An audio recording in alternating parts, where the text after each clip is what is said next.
Alors, aujourd'hui, on part du côté de Nantua. Nantua se situe dans le département de l'Ain, en région Auvergne-Rhône-Alpes, à environ 50 km de Annecy et 90 km de Lyon. Elle est composée d'environ 3590 habitants, dont j'en connais une petite partie. Coucou! Cette petite commune est connue pour son musée départemental de la Résistance et de la déportation qui se situe juste à côté de la superbe abbatiale Saint-Michel. Archange Saint-Michel, musée donc qui rappelle l'histoire de la Seconde Guerre mondiale et dont Laurent Gérard, l'humoriste et imitateur, est l'ambassadeur de ce département et dont il nous présente à son ouvrage Salon du Livre en ce jour du 25 mars 2023, jour de mon anniversaire, soit dit en passant. Ouvrage intitulé Les Pommes Rouges, qui était le journal de guerre de son grand-père, un carnet que Laurent gardait précieusement depuis son enfance. Nantua est aussi mondialement connu pour sa gastronomie, avec sa fameuse sauce Nantua qui accompagne si bien les quenelles de brochet pêchées dans son lac, une sauce aux écrevisses également pêchée dans les cours d'eau et les lacs du Bugey. Miam miam. Est-ce que tu as déjà goûté à ça? Nantua est une petite commune où il y fait bon vivre, surtout en période estivale, qui se voit sa population doublée par les gens des alentours et les touristes. Son maire, Jean-Pascal Thomasset, est un homme qui n'a pas peur de la proximité avec ses habitants. Et ma mère est l'un des conseillers municipaux de cette mairie. Oh, mais pourquoi j'ai écrit ça?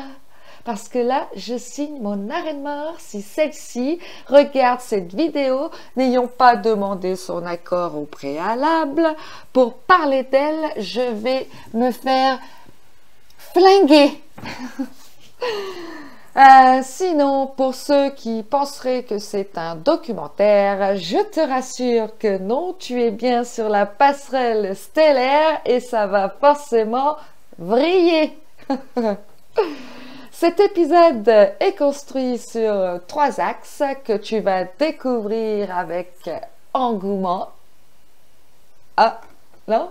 Bon, tu verras bien. La géographie sacrée naturellement, des légendes plus ou moins populaires et une anecdote synchronicité juste incroyable. Alors reste avec moi jusqu'à la fin et présentation faite, partons maintenant sur un sentier agréable à parcourir. Et au fait, salut à toi, j'espère que tu vas bien, contente de te retrouver ici et ensemble traversons ce nouveau portail sur la passerelle stellaire. C'est parti mon... Eh ben non, raté. Mon ami.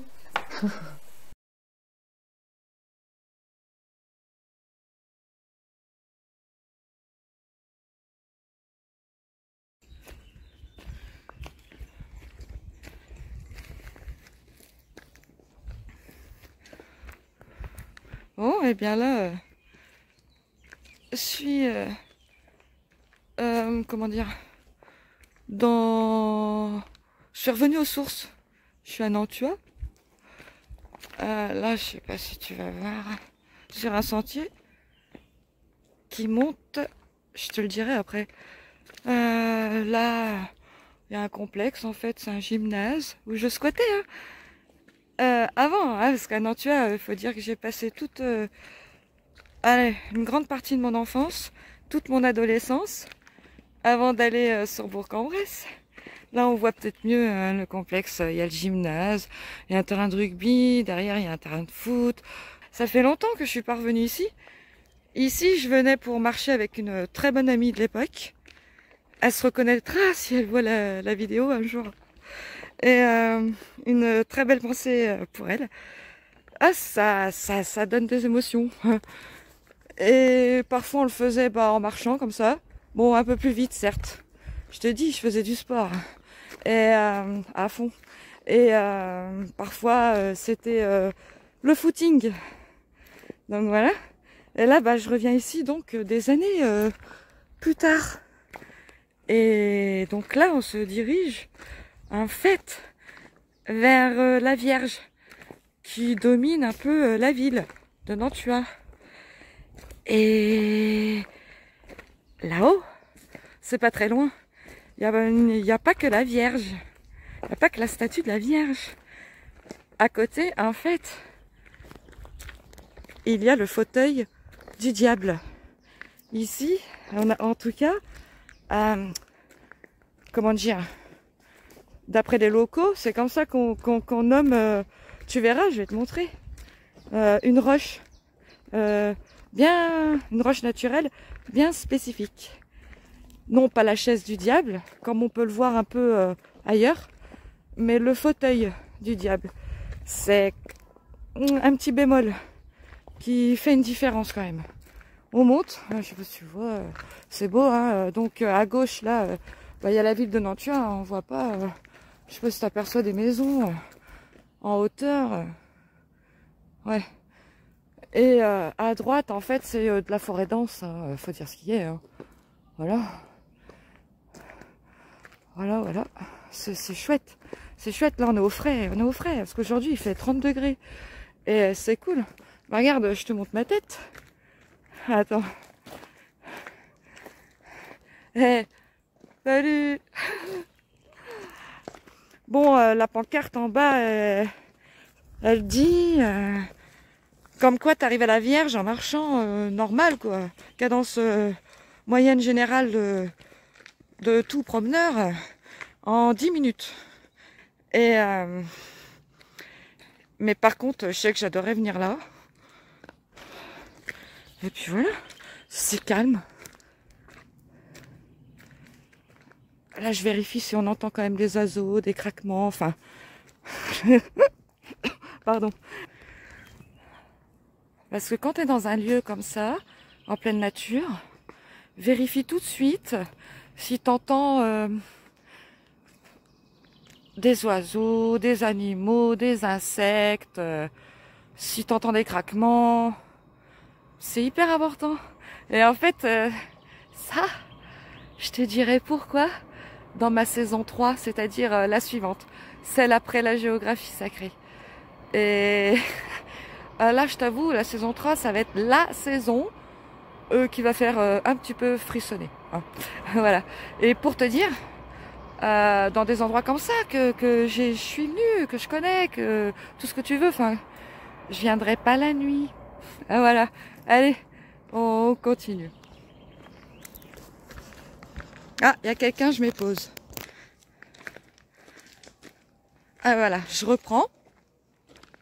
Alors, par contre, avant de partir de Bourg, il m'est arrivé certaines bricoles. Et en fait, il m'est arrivé des bricoles avant de partir de Bourg-en-Bresse quand même, et que j'expliquerai. Et bah, je suis obligée de faire tout de suite un petit clin d'œil à une notification que j'ai reçue de de Medium Gigi. Bon bah si elle regarde, elle se reconnaîtra.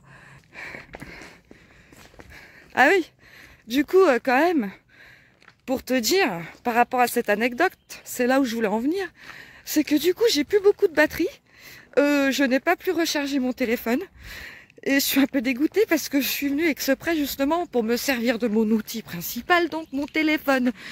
Donc là je vais quand même remettre en pause. Et on se reprend, on reprend contact quand on arrive à la Vierge. Finalement, ça a été très court. Hein. En 10 minutes, c'est torché. Hein. Ça monte légèrement, bon, ça va. Et on arrive sur place, donc. Et je vais te montrer la belle statue de la Vierge. Et je te parlerai, donc, je pense que je vais faire juste après, dans l'épisode. Eh ben, toutes ces caractéristiques. Qu'est-ce qu'elle fait là, quoi? Et franchement, sincèrement, ici, elle est très très très respectée. Les gens, ils viennent pour la voir. Et franchement, elle est belle, hein. Quand on la voit, il n'y a rien à dire. On sent quelque chose, je sais pas, de grand qui se dégage d'elle. Tu m'excuseras, je suis un petit peu en chaussures des trotteurs, oui, pour marcher, mais je vais pas marcher dans l'herbe là. Je vais zoomer pour qu'on la voit mieux.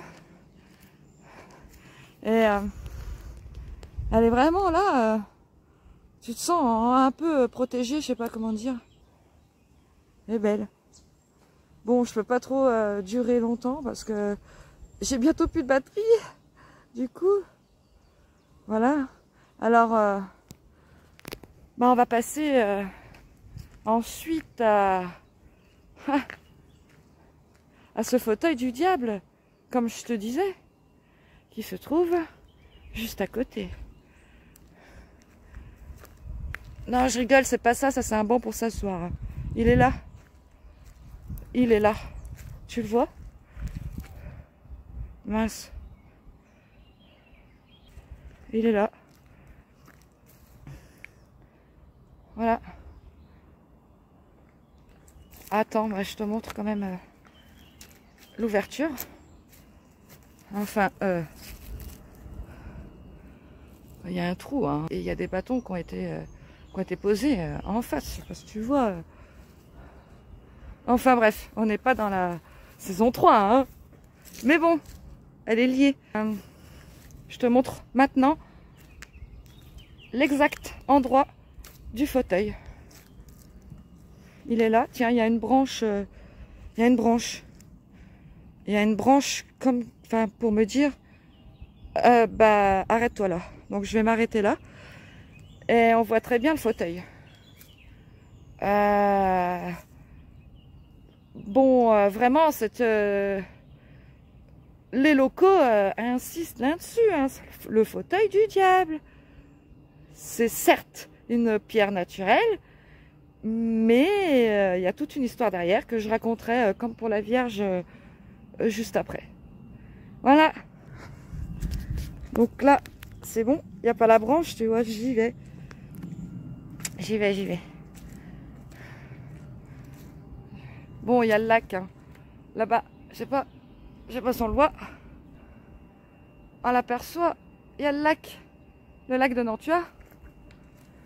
Là-haut, attends, je vais me mettre accroupi. Attends, faut pas que je me pète la gueule, hein, ce serait con quand même. Là-haut,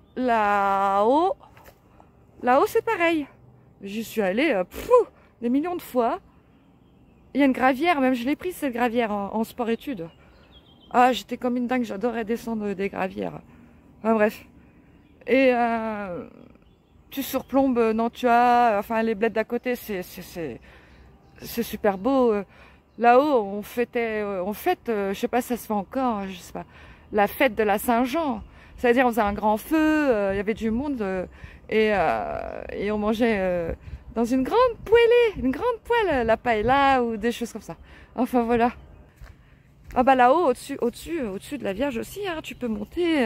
Alors là, par contre, c'est beaucoup plus dur. Hein. J'ai dû le faire une fois et je suis pas retournée. Alors que on faisait du sport, nous, à l'époque, à fond. Et puis, c'est pas le côté que... Non, merci. Voilà. Voilà. Eh bien, allez, on se retrouve juste après pour les précisions sur ces deux monuments. J'espère que cette petite vidéo, comment dire, immergée dans le lieu réellement, quoi, t'a plu. Ah non, mais attends, j'ai une petite anecdote là, je suis passée à côté. Ah mais je suis désolée, je me rappelais plus, ça faisait longtemps que j'étais pas revenue ici, je te dis, j'étais ado. C'est il y a 20 ans, même peut-être plus, je sais pas compter. Et en fait, bah je me souvenais vraiment pas, mais je t'ai montré le fauteuil du diable, justement où il y avait la branche. Je te le remontre. Hein? La branche, je suis pas allée. Mais c'est qu'il y a celui-ci aussi. Il y a celui-ci. Attends. Là aussi. Regarde. Je jure, c'est un fauteuil. Il y en avait deux en fait. Je me souvenais pas, hein, je suis désolée. Il faudra que je regarde cette affaire. Regarde. Là, bah là tu m'excuses, mais là, je m'assois. C'est beaucoup plus tellurique que la Vierge. Hein. C'est beaucoup moins léger.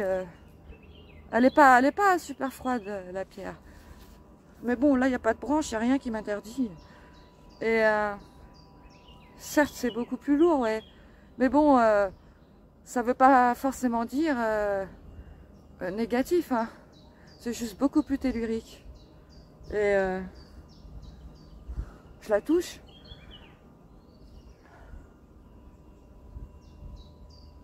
Non, bah écoute, j'ai pas de vertige là comme ça, j'ai pas de nausée. Et en même temps, en faisant la vidéo, c'est compliqué. Mais j'ai pas non plus de flash, de vision. Mais voilà ce qui pourrait se produire hein, sur des lieux dans ce dossier de géographie sacrée, quoi. Voilà, je te le remonte et après j'éteins ma tête, pour de bon. Je te remonte.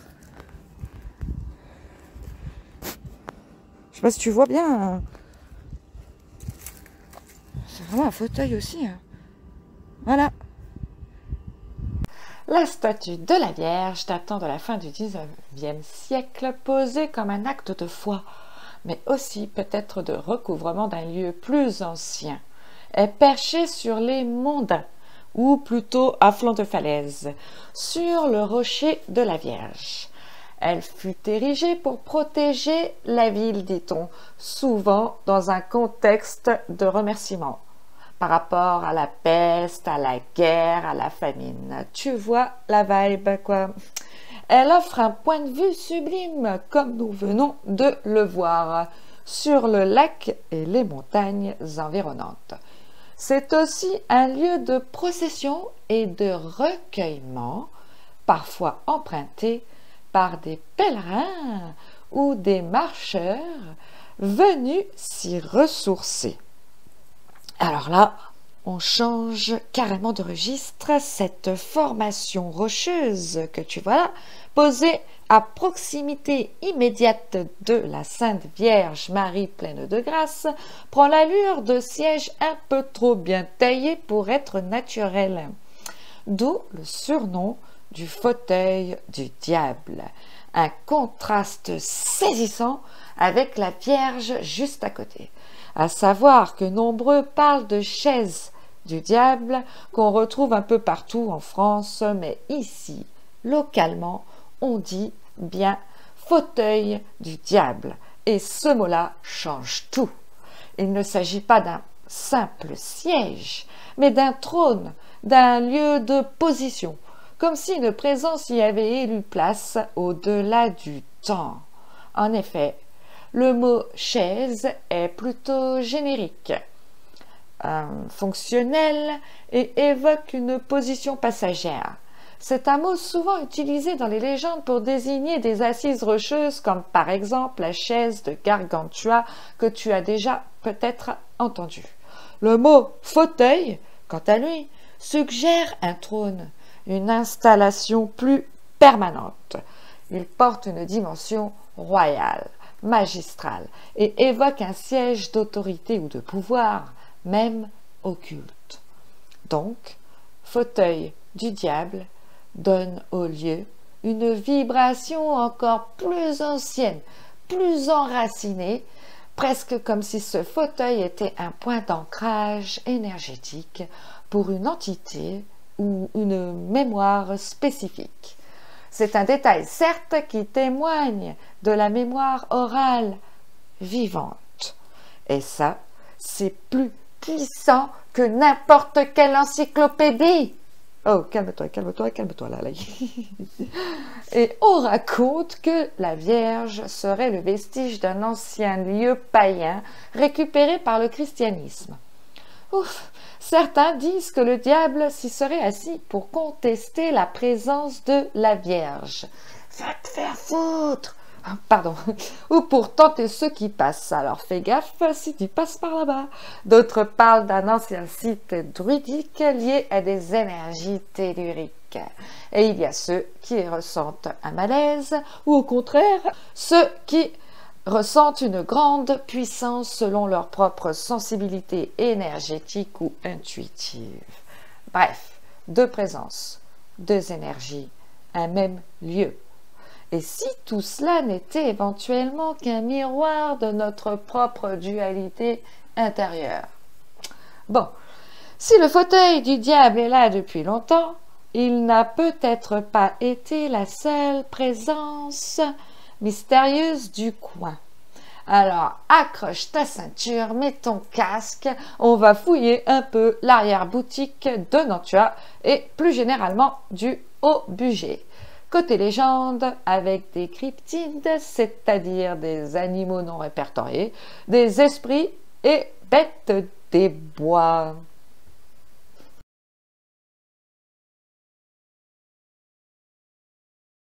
La légende de Mariamâtre, la veuve errante des bois de Nantua, était une femme de pêcheur. Elle était une cuisinière remarquable et d'une gourmandise célèbre dans toute la région. Or, un jour où elle avait réalisé un de ses chefs-d'œuvre, une galette aux queues d'écrevisse, pour rendre hommage à son époux qui revenait affamé de la pêche, elle ne résista pas au plaisir de goûter la galette, et la gourmandise fut telle qu'elle ne s'arrêta qu'une fois la tarte terminée. Et elle a bien eu raison. Bref, le mari en rage appela la vengeance du ciel. Son désir fut exaucé et la malheureuse Mariamâtre fut changée en statue de pierre avec sa galette sur la tête.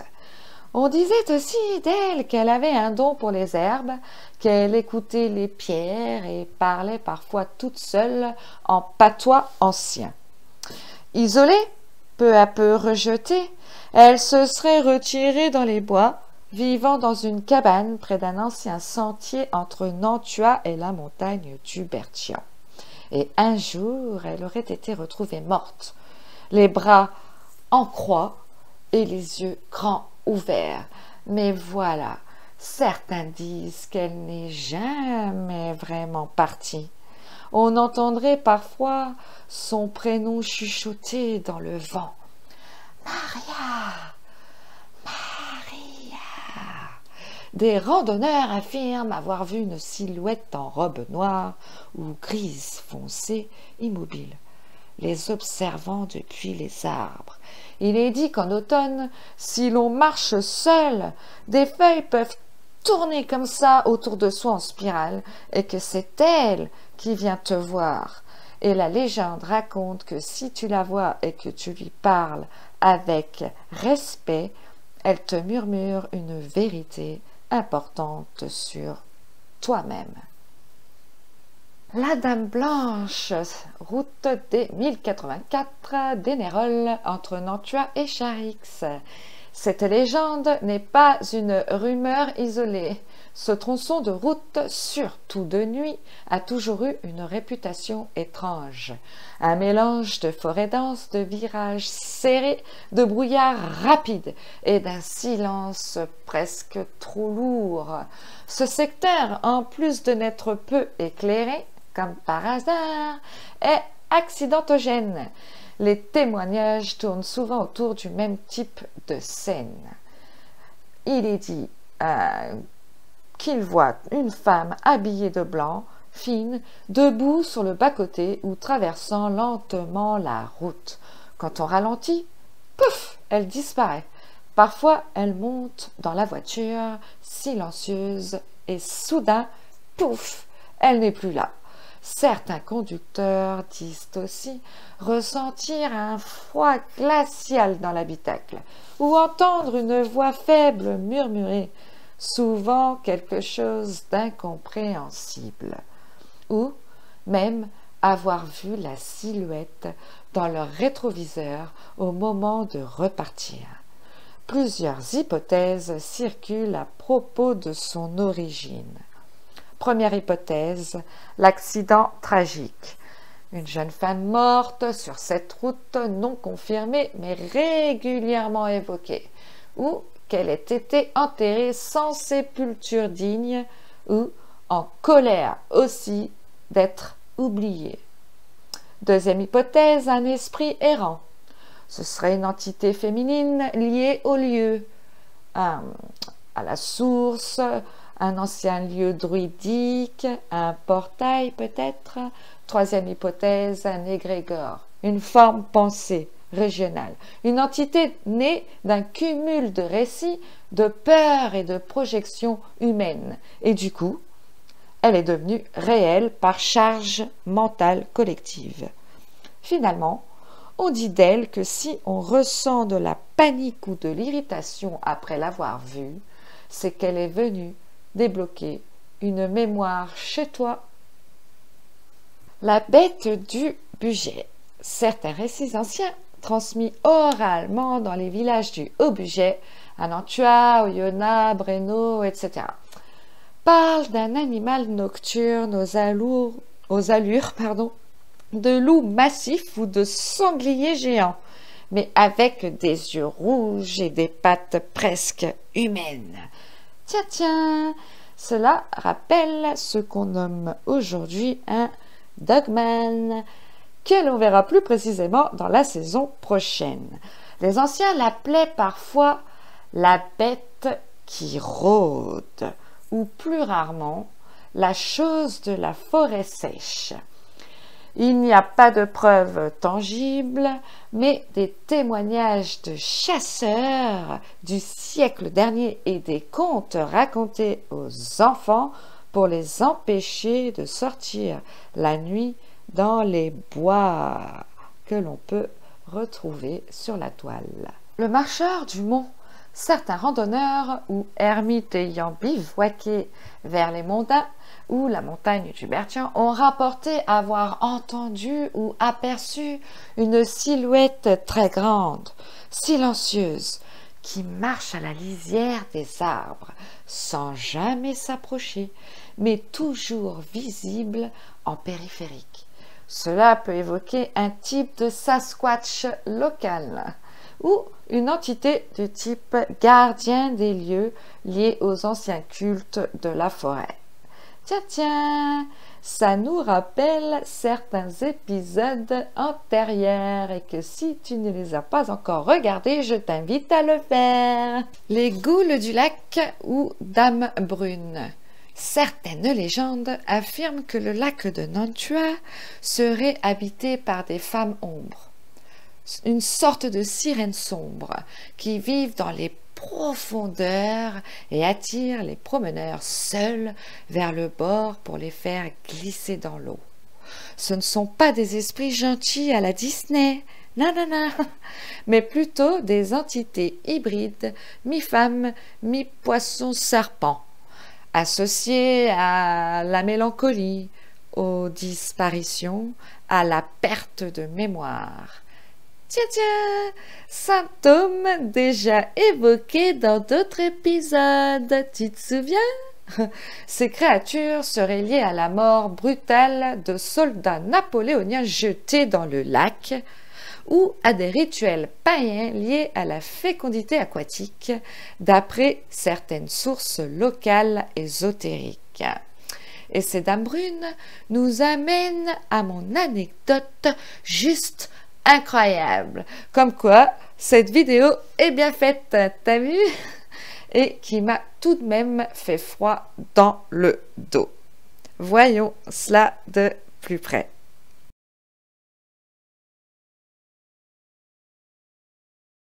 Alors, crois-moi ou pas, peu importe, comme d'habitude, mais quelque chose de très bizarre m'est arrivé le jour de ma balade à la Vierge, donc. Dans la matinée, chez moi, je me renseignais sur les légendes du coin, etc. Et avant de partir, j'ai pris un bain, Ouais, ça sentait un peu le fennec. Je me rince, j'éteins l'eau, je sors de la baignoire et tu sais pas quoi, il y avait de l'eau de partout dans ma salle de bain. Mais je ne crois pas n'avoir pas fait comme d'habitude, c'est-à-dire, vas-y que je me douche, calmer, je rigole, sans faire attention et je fous de l'eau de partout comme ça, vas-y, pour une fois c'était super, c'est génial. Non, non, j'ai été très surprise et comme on dit dans le jargon, sur le cul. Et là, j'ai pensé directement, oh la vache, mais c'est le lac! Oh la mouise! C'est les dames brunes qui m'envoient un message, bordel! C'est comme si, de par mes recherches sur les légendes et tout, juste avant donc, j'avais comme parlé d'elles, je les avais regardées et tout, comme invoqué un peu avec mon attention portée sur elles et bam! Elles me répondent. Bon, pas en apparaissant dans le miroir, ouf, l'œil, mais en formant une piscine dans ma salle de bain. C'est comme si elles me disent à ce moment-là, coucou, on est bien là, on t'entend et on aime être vu, t'as vu? Ou alors, elles ont voulu me mettre dans l'ambiance tout en sachant qu'elles apparaîtraient dans cet épisode. Tu vois le délire? Mais ça n'est pas tout. Bon, sur le coup, je me suis refait le film de mon bain, ma douche à caler. Non, je rigole. Et non, je n'ai pas mis de l'eau partout. Non, non, non, non. Après avoir pensé aux dames brunes, je me suis dit que non, quand même, là, tu vas trop loin dans ton imagination jusqu'à ting! Un message de notification sur mon téléphone qui me fait mais littéralement sursauter. Je regarde, je vois une notif de Medium Gigi qui confirma justement mon intuition. Bah oui, j'ai pas reçu une notification d'une esthéticienne ou d'un restaurateur, t'as vu? Non, d'une médium, lol. Une synchronisation avec un timing parfait. Cette synchronicité confirma donc ce que je pensais. De plus, comme tu peux le voir sur ma capture d'écran, mon téléphone, pourtant, écoute ça, posé à l'écart des projections de l'eau, est écrit sur l'écran « Humidité détectée dans le port USB ». Oh pétard, tu comprends maintenant le pourquoi du comment je n'ai pu recharger la batterie de mon téléphone. Bref, ce jour-là, dis-toi bien, je ne suis pas allée faire un tour au lac. Et j'ai décidé aussi de failloter. Parce que tu sais, on ne sait jamais quoi. J'ai décidé de ne pas les réduire au silence des profondeurs en les citant ici. Voilà, cet épisode est maintenant terminé. Merci infiniment pour ta présence. Si cette exploration t'a plu, pense à liker, ça me ferait super plaisir. Et mets-moi en commentaire si des événements extraordinaires te sont déjà arrivés. Sur ce, reste bien ancré dans le cœur et les yeux tournés vers les étoiles. On se retrouve très vite pour un prochain épisode qui portera sur le plateau de Gizeh avec les pyramides, le Nil et le Sphinx. D'ici là, porte-toi bien.